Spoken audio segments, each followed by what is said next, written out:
안녕하세요. 백두산 금융연구소의 백두산입니다. 12월 30일 목요일 밤 9시 33분입니다. 오늘부로 2021년 한국 주식시장이 모두 마감이 됐습니다. 한 해 동안 수고들 많으셨고요. 올해 특히 스트레스와 괴로움들 많이 겪으셨을 거라 생각하는데 이 세상에 공짜는 없거든요. 올해 겪으셨던 그런 괴로움과 스트레스들이 분명히 결실을 맺긴 할 겁니다. 결실을 맺을 때까지 차분하게 기다려 보시면 될 것 같아요.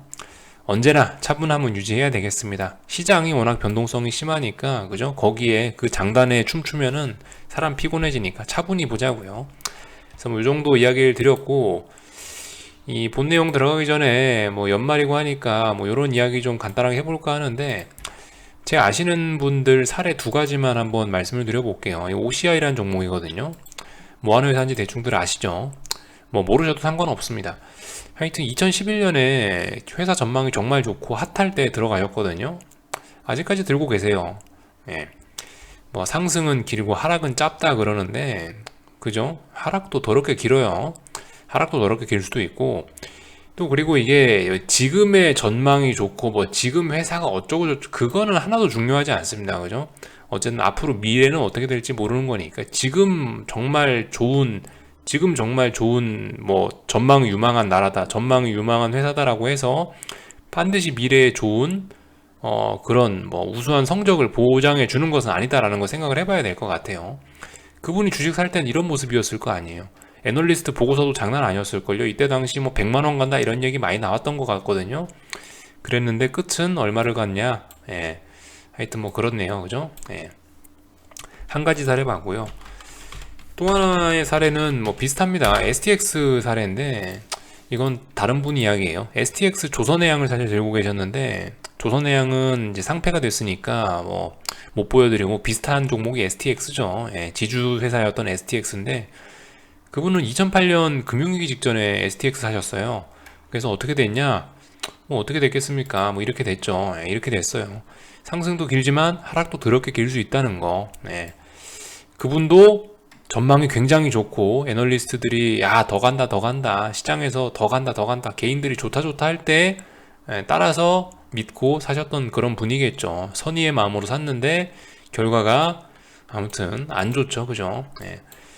제가 보여드린 이런 두 가지 사례가 너무 극단적이지 않냐, 야, 잘 된 애들도 있는데 좋은 종목도 있는데 왜 저런 것만 보여주냐 하실 수도 있죠. 예를 들면 삼성전자 정말 좋은 종목이지 않습니까? 삼성전자도 85년부터 해서 지금까지 하락한 적이 제대로 없는데, 제대로 하락한 적이 없이 계속 올랐는데, 그죠? 여러분들, 그러면 삼성전자라는 종목은 이거는 흔해요? 이것도 흔하지는 않죠? 이것도 굉장히 독특한 케이스인 거예요. 삼성전자 이렇게 우상향하는 것도. 이 주식시장에 종목이 지금, 한국 주식시장에 종목이 거의 2,000개 가까이가 되는데, 2,000개 중에 이런 종목이 많을까요? 아니면 제가 방금 보여드렸던 이런 종목들이 많을까요? 유명한 회사, 정말 살아남는 회사는 여러분들도 다 알게 되니까 유명한 회사 한두 개가 결과적으로 살아남는 거고 이런 회사가 또 몇 개 없는 거죠. 대부분의 회사들의 운명은 이런 거에 더 가까울 가능성이 높습니다. 이게 이제 중소기업이었으면은 중소기업 코스닥 잡주였으면 이거는 벌써 상폐가 되고 없어지는 거고 그나마 이게 당시에 좀 사이즈가 있던 기업이니까 그나마 명맥은 유지하면서 회사는 그나마 남아있는 게 그죠? 남아있으니까 이런 차트가 된 거죠. 그죠? 아무튼 현실적으로 삼성전자와 같은 이런 대박 우상향보다는 이런 게 아마 좀 더 구경하기가 쉽지 않을까 싶습니다. 그래서 아무튼 야 요즘에 보니까 주식 아무거나 사면 주식 아무거나 사도 돈 버는구나, 주식 정말 쉽구나 생각하시는 분들이 많이 등장하는 때이긴 한데요. 하여튼 그런 때가 좀 굉장히 주의해야 될 때가 아닌가 싶습니다. 여러분들 주식이 그렇게 쉬우면 전 세계의 사람들 다 주식하지 왜 직장 다니고 왜 식당을 차리고 왜 그죠? 힘들게 사업을 하겠어요. 그죠? 방구석에 편안히 앉아서 아무거나 사면 돈 버는데 주식 사면 되지. 근데 그 현실은 그렇지 않다는 거예요. 그죠? 주식시장에 들어가고 성공하는 사람이 정말 손에 꼽습니다. 물론 올해는 돈을 많이 벌었을 수도 있겠죠. 근데 그게 올해만 그럴 수도 있다는 거. 앞으로 무슨 일이 생길지 모른다는 거. 올해의 뛰어난 성적이 반드시 내년에도 우수한 성적을 보장하지 않는다는 거. 이런 것들을 우리가 어쨌든 생각해 봐야 되겠고, 언제나 겸손해야 되겠다라는 생각을 하여튼 이런 지인들의 사례와 이런 뾰족뾰족한 이런 말도 안 되는 이런 사례들을 보면서 한 번 더 좀 우리가 리마인드해 볼 필요가 있을 것 같습니다. 아무튼 좀 뭐 잡다한 이야기 좀 해봤고요. 오늘 한국 주식시장 뭐 내용이나 좀 간단하게 볼게요. 일단은 아시아는 전반적으로 혼조했습니다. 미국이 혼조했으니까요. 미국이 혼조했으니까 아시아 혼조했어요. 일본, 한국 하락 마감하고 중국은 상승 마감하고 유럽도 대부분 뭐 초록불이긴 한데 여차하면 금방 뒤집을 수도 있는 정도인 것 같아요. 예를 들면 상승률들이 뭐 0.1%, 0.05% 이러니까 얼마든지 손바닥 뒤집듯이 획 뒤집어 버릴 수가 있겠죠. 얼마든지요. 네, 그런 상황이니까 아직까지 어찌 될지 모르는 거고요. 혼조하다 뭐 이 정도 말씀드리면 될 것 같고, 중국, 일본 뭐 따로 안 살펴볼게요. 지금 뭐 엄청 중요한 자리에 와 있는 것도 아니고, 얘네 같은 경우도 중국, 일본 같은 경우도 한국과 비스무리하게 1년 내내 박스권 이런 상황이기 때문에 네, 굳이 뭐 쳐다보지는 않을 거고, 한국만 좀 간단하게 볼게요. 한국은 어떻게 했습니까? 뭐 오늘도 드릴 말씀은 없는데 400 테스트, 400 테스트 했는데 일단은 밀렸죠. 일단 저항을 확인을 했고요. 선물지수로 보면 어디가 저항일까요? 대충 일주일 동안 한 5거래일 동안 싸웠는데 397 정도의 저항이 있구나 라는 걸 일단 오늘 확인을 한 것 같아요. 이런 모양 만들어 놨으면 이제 그 다음 날은 연속적으로 하락하는 게 자연스러운 날이긴 할 겁니다. 연속적인 하락이 기대가 되는 날이긴 해요. 아무튼 하락할지 안 할지 모르겠고요. 일단 아무튼 하락할 준비 정도는 해놨어요. 그러면서 슬슬 거래량들도 늘려놓는 모습들이 일단 보이긴 했습니다. 조금 더 자세히 보실 분들은 이런 거 보시면 되겠죠. 여기 고점이 402였는데 고점이 낮아지고 있네 라는 점을 보실 수가 있겠어요. 제가 오늘 그리고 풋옵션들이 살아나는지 잘 봐야 된다라는 이야기 드렸는데 풋옵션들이 다 살아났습니다. 외가들까지 쭉 살아나가지고 이런 모습인데, 풋옵션들이 그래서 몇 거래일간 어떤 지지력을 만들어 놨어요. 2거래일 정도 지지력을 만들어서 이 정도면 그 다음날 바로 상승으로 랠리를 해도 괜찮은 모습이긴 합니다. 풋옵션 같은 경우에는요, 지금 여러분들 지금 이런 패턴들이 원래 여기서 막 급락을 하고 난리가 났을 수도 있는 그런 패턴이긴 한데, 일단 그런 패턴으로 안 간 겁니다. 이게 지금 옵션들마다 조금씩 모양은 다른데 대부분 풋옵션들이 약간 요런 패턴이거든요. 이 그림판으로 그릴게요. 대부분 풋옵션들이 지금 약간 이제 요런 패턴, 고점은 높아지고 저점은 낮아지는 이런 패턴을 갖고 풋옵션들이 움직이고 있었거든요. 근데 이번 같은 경우 독특하게 풋옵션들이 여기 있는 이 아래에 있는 이 추세선들을 붕괴시키면서 아래쪽으로 왔단 말이에요. 이렇게 되면 통상적으로 더 참사가 나면서 죽을 가능성이 굉장히 높아지는 건데, 지금 풋옵션들이 여기서 추가로 죽는 게 아니고 여기서 일단 버티기를 했어요. 이 추세 이렇게 고점이 높아지고 저점이 낮아지는 이런 이상한 추세? 이걸 추세라고 할 수 있을지 모르겠지만, 아무튼 이런 모습을 해놓고 아래쪽으로 붕괴시켜서 더 갈 수 있는데 지금 안 가고 버티고 있다라는 거죠. 패턴에 뭔가 변화가 생겼을 수 있어요. 이런 부분 좀 잘 봐야 될 겁니다. 하여튼 일단 뭐 살아났다. 하방 경직성을 보였으니까 살아날 가능성이 좀 있다. 요 정도로 살펴보면 될 것 같습니다. 요 정도 이야기를 드렸고, 삼성전자 같은 것도 여러분들 오늘 보시면 일단은 뭐 좀 어느 정도 하락을 했죠. 삼성전자 같은 경우 지금 21선 부근까지 왔는데, 이 부근이 공교롭게도 중요한 지지선이 있는 자리예요. 근데 아무튼 그 다음날도 하락하는 게 자연스러운 모습은 만들어 놨습니다. 글쎄요, 뭐 일단 한번 지켜보자고요. 어떻게 될지는요. 지지선도 하나 있고, 근데 하락할 모양은 만들어 놨고 저항은 누적시켜 놨으니까 어떻게 할지는 세력분들이 정하시겠죠. 그래서 뭐 이 정도 이야기를 드렸고요. 결과적으로 올해 코스피는 뭐 종일 400 싸움 했네요. 그죠? 400 싸움 하면서 올해 내내 한 건 결과적으로 저항들을 확인했다, 저항을 누적시켰다, 이렇게 보면 될 것 같습니다. 왜 저항을 누적시켰냐고 하냐면 400 못 넘었잖아요. 그죠? 400 밑에 있으니까 저항을 누적시킨 꼴이다 라고 이야기하고 있습니다. 400 넘었으면 좀 다르게 이야기했을 수도 있을 것 같아요. 아래쪽에서 지지력도 확인했습니다 라는 이야기를 할 수 있을 것 같은데, 400은 못 넘었으니까 위에서 저항을 확인했습니다만 이야기할게요.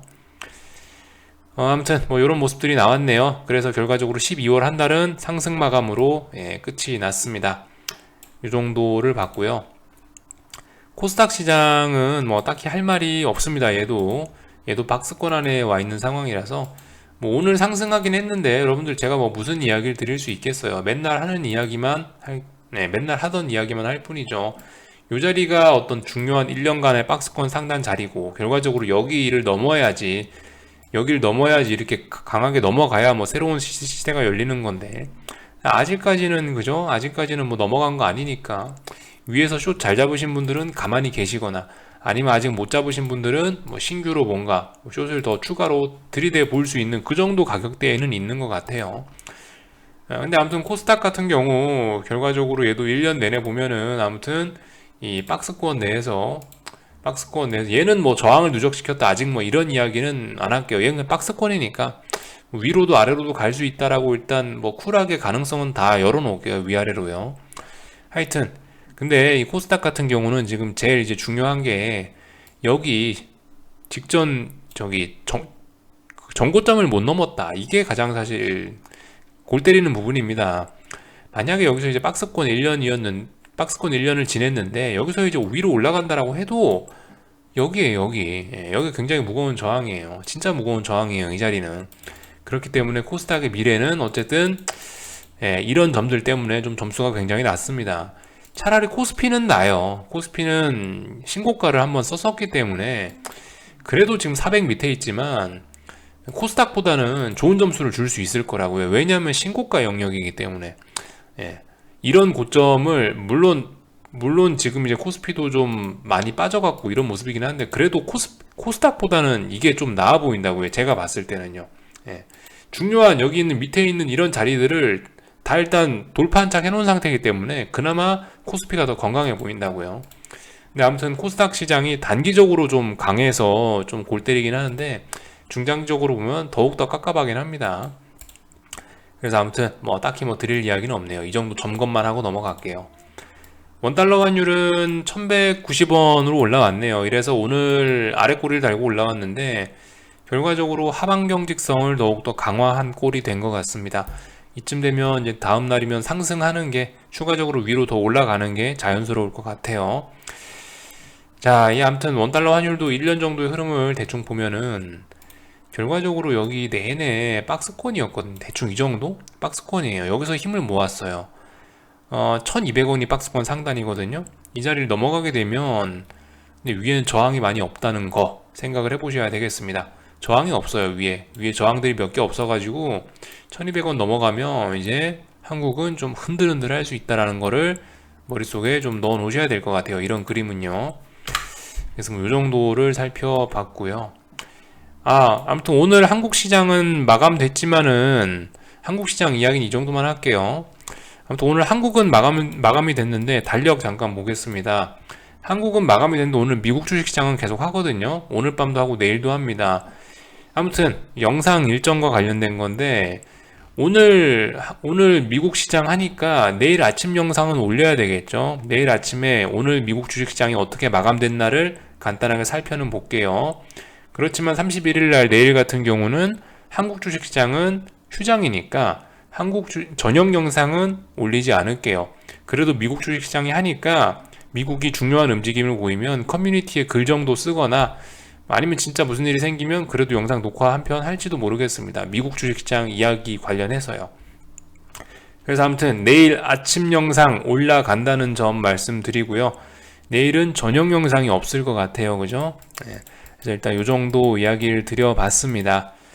한국은 그만 볼게요. 이제 한국은 대충 다 봤고요. 아무튼 오늘 미국 주식시장이 또 중요한 자리에 와 있죠. 왜냐하면 어제 어떤 결론을 내지 않았기 때문에 뭐 오늘 또 어떤 결론을 낼 수도 있잖아요. 그죠? 그러니까 그리고 아직 S&P고 나스닥이고 어떤 중요한 저항 자리를 완전히 극복한 게 아니기 때문에 쉽게 말해서 어떤 하방의 불씨 정도는 살아있다. 불씨가 완전 꺼지진 않았다라는 생각을 갖고 지켜봐야 됩니다. 지켜봐야 되는 그런 자리라서요. 하여튼 오늘 밤에 경제지표 발표가 있긴 있는데 이니셜 잡리스 클레임, 신규 실업수당 청구 건수가 있는데 이걸 가지고 시장이 좀 들었다 놨다 할 것 같긴 합니다. 근데 아무튼 이 제가 미국 주식시장에 관련된 어떤 베팅 포인트 이런 거는 아침에 영상에 좀 설명을 잘 해놨으니까 아침 영상 봐주시면은 좀 감사할 것 같고, 그 와중에도 뭐 아무튼 뭐 말씀을 좀 드리자면은 오늘도 똑같이 할 거예요. 일단은요. 자, 550과 650 나스닥 기준입니다. 이 분봉이고요. 16,550과 16,650 사이에 어딘가에서 볼린저 밴드를 막 째면서 분봉상 급등을 하면은, 그러면 그 자리를 뭐 숏을 잡는 포인트로서 활용을 해보겠다라는 이야기를 드렸습니다. 그래서 일단 오늘 밤에 어떻게 하려나 좀 일단 지켜보긴 할 거예요. 그러니까 아무튼 지금 같은 경우는 이게 위쪽으로 쳐 올리면, 위쪽으로 급등을 하면은 숏을 잡아야지, 아래쪽으로 갈 때 숏을 추격을 하면은 이 미국은 진짜 지금은 아닌 것 같아요. 미국은 숏을 잘못 추격하면 진짜 완전 박살나고요. 제가 봤을 때 어쨌든 위쪽으로 볼린저 밴드를 째고 나가면서 막 난리를 부릴 때, 그럴 때 숏을 사야지 그나마 좀 가능성이 있는 것 같더라고요. 아무튼 나스닥 시장의 쌍고점 완성 가능성은 여전히 죽지 않았습니다. 그죠? 그렇기 때문에 중요하다라고 말씀드리는 거고, 지금 현재는 이게 양봉이지만 이게 내일 아침에 일어나면 장대음봉으로 바뀌어 있을 수도 있는 거기 때문에 저는 아무튼 그런 부분에 대해서 베팅을 해본다라는 거죠. 그래서 이 왜 16,550과 16,650이라는 숫자가 나왔냐, 대충 요날 고점이 650이고요. 여기 어딘가가 550이거든요. 그러니까 대략적으로 여기 꼬리 있는 부분까지 얘가 한번 급등을 시키면 한번 사볼 생각이 있다, 이 정도로 지금 말씀을 드리는 겁니다. 아침에 드렸던 이야기니까 뭐 이 정도 이야기 드렸으면 아침 영상 안 보셔도 되겠네요. 그죠? 예. 하여튼 이런 기준으로 하겠습니다. 참고로 이게 이 나스닥이고 S&P고 월봉 같은 것들 한번 보시면 참 아무튼 기가 찹니다. 예. 월봉 같은 것들 한번 보시면 정말 어마어마하거든요. 이 전망이 좋고 뭐 이런 것들도, 그죠? OCI라든가 STX 같은 거 보여드렸던 것처럼 영원하지는 않습니다. 세상에 영원한 거는 잘 없긴 해요. 또 그리고 마지막이 가장 화려한 법이고, 그러니까 이 지금 RSI 같은 거, 보조지표 같은 거 한번 보면 좋은데, 아예 뭐 한번 띄워보겠습니다. 이런 보조지표들 같은 거 보면은 지금 월봉상은 완전 이제 뭐 과열권으로 올라왔어요, 여러분들. 그죠? 완전 과열권으로 올라와서 아주 활활 불타고 있습니다. 이렇게 불타고 있을 때 아무튼 그 뒤로 반드시 어떤 조정 정도는 나타났었거든요. 최소한 뭐 버벅버벅거리거나 이런 거 정도는 있었으니까, 아무튼 저는 이런 것만 봐도 솔직히 지금 뭐 주식을 사네 어쩌네 이런, 그건 좀 어쨌든 좋은 타이밍은 아닌 것 같아요. 최소한 이 시장 지수의 RSI 같은 게 70 밑에 정도 내려와 있으면, 야, 그래, 좀 괜찮아 보인다, 그럴 수 있을 것 같은데, 이 뭐 78, 80에 가까워요. 좀 그렇지 않습니까? 물론 지금 이게 이제 제 증권사 차트엔 요거밖에 안 나와가지고 이거밖에 못 보여드리는데, 아무튼 뭐 S&P고 나스닥이고 간에 월봉상 저렇게 과열이 되면은 별로 그 뒤로 성과가 좋았던 적이 없었던 것 같긴 해요. 하여튼 이 연말이고 하니까 그 월봉 오래간만에 한번 보긴 봤는데 뭐 이렇다라는 거죠. 이렇게 RSI가 조금이라도 내려오는 구간까지 좀 기다렸다가 뭐 주식을 사던가 하면은 좋은 기회가 있었던 것 같아요. 어쨌든 지금은 월봉상 좀 부담스럽죠. 지금이 막 주식을 절호의 주식을 살 절호의 기회다. 지금 아무 주식이나 사면 돈 번다. 조금 좀 그런 건 좀 어려울 수 있을 것 같아요. 그죠? 지금 아무 주식이나 사면은 지금은 진짜 좀 조심해야 되지 않을까. 하여튼 이 정도만 이야기하도록 하겠습니다. 저는 하여튼 오늘 밤에 뭐 말이 좀 길었는데요. 나스닥 숏 접근해 볼 생각이 있고, 방금 말씀드렸던 것처럼 그런 조건들, 550과 650 사이에서 막 급등을 하면서 쳐올리면은 650 넘지 않는 선에서는 숏 베팅 해볼 생각이 있다. 요 정도 이야기를 드려봤습니다. 그거 있죠. 저기 경제지표 발표 이니셜 잠리스 클레임 조금 있다가 그거 갖고 장난칠 수 있으니까 좀 잘 보시고요. 뭐 나머지 뭐 특별한 거는 뭐 점검하지 않겠습니다. 그냥 이 정도까지만 할게요. 궁금한 거는 리플 남겨주시고요. 하여튼 여기서 마치도록 하겠습니다. 내일 아침에 뵙도록 하겠습니다.